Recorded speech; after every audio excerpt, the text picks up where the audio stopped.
అందరికీ నమస్కారం. ఈరోజు నవమి కదా, అందుకని కొంచెం స్పెషల్గా చేస్తున్నాను. అందరికీ గుర్తుండాలని. ఈ 2024 సంవత్సరం అందరికీ గుర్తుండాలి. నాకైతే గుర్తుండాలి. ఫస్ట్ నేను వంట రూమ్లో ఇక్కడ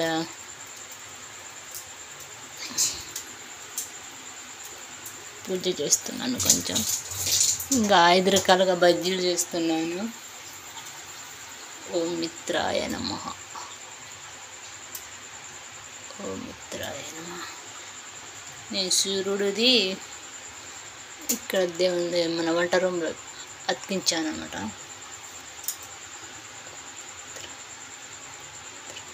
ఓం మిత్రాయ నమః, ఓం మిత్రాయ నమః. ఎంత శత్రువులు ఉన్నా అన్నీ నాశనం అవుతుంది అన్నమాట. ఇది కలికొండ. ఈ వెస్టిజ్ నూనె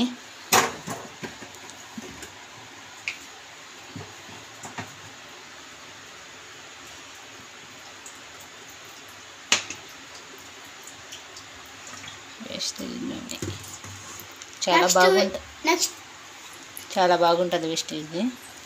ఇది దగ్గు ఆకులు అంటారు కదా, దగ్గు ఆకులు నా దగ్గర నా టెర్రస్ గార్డెన్ పైన చాలా చెట్లు ఉన్నాయి. ఒక తోటలాగా వేసాను. ఇది ఉల్లిపాయలు ఉంటాయి కదా, అది బజ్జీలు చేస్తున్నాను. ఇది దగ్గు బజ్జీలు కూడా చేస్తున్నాను. దీంట్లో నేను క్యారెట్ది ఇంకా ఏమంటారు ఈ బీట్రూట్ ఆకులది సోంపుది కూడా ఉంది. కొత్తిమీర పుదీనా అన్నీ కలిపి ఆకుకూరలది కూడా బజ్జీలు చేస్తున్నాను. నెక్స్ట్ బిస్కెట్ చేస్తున్నాను. బిస్కెట్ అంటే మన మంచిగా ఉంటుంది, చాలా టేస్టీగా ఉంటుంది. బిస్కెట్ కూడా చేస్తున్నాను. నెక్స్ట్ వీడియోకి రకరకాలుగా వంటలు చేస్తాను చూడు. కొన్ని రోజుకి నెక్స్ట్ వీడియో చూస్తూనే ఉండండి. ఓ మిత్రాయ గురు బ్రహ్మ గురు విష్ణు గురుదేవో మహేశ్వర గురు సాక్షాత్ పరబ్రహ్మ తస్మై శ్రీ గురువే నమః. నా వీడియో నచ్చితే ఖచ్చితంగా లైక్ చేయండి, షేర్ చేయండి, సబ్స్క్రైబ్ చేయండి. నెక్స్ట్ వీడియో చూడండి. నెక్స్ట్ వీడియో కూడా లాస్ట్ వరకు చూడండి. ఇగో నేను దగ్గు బజ్జీలు కూడా చేస్తున్నాను.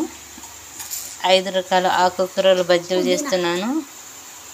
ఇంకా బిస్కెట్లు చేస్తున్నాను. ఈ కొత్తగా శ్రీరామ నవమి దినం రోజు స్పెషల్గా చేస్తున్నాను. ఇంకా బజ్జీలు తర్వాత చూపిస్తాను. బజ్జీలే చేస్తున్నాను, బిస్కెట్లు తర్వాత నెక్స్ట్ వీడియోకి రోజు చూసుకుంటా ఉండండి. లైక్స్ పెట్టండి. మస్తు లైక్స్ పెట్టండి. మస్తు అయ్యండి. నా కిచెన్ ఇది. ఎవరికైనా నచ్చితే ఖచ్చితంగా లైక్ చేయండి, షేర్ చేయండి, సబ్స్క్రైబ్ చేయండి. ఇది ఆనియన్. ఎవరికి ఆనియన్ ఇష్టం? బాయ్.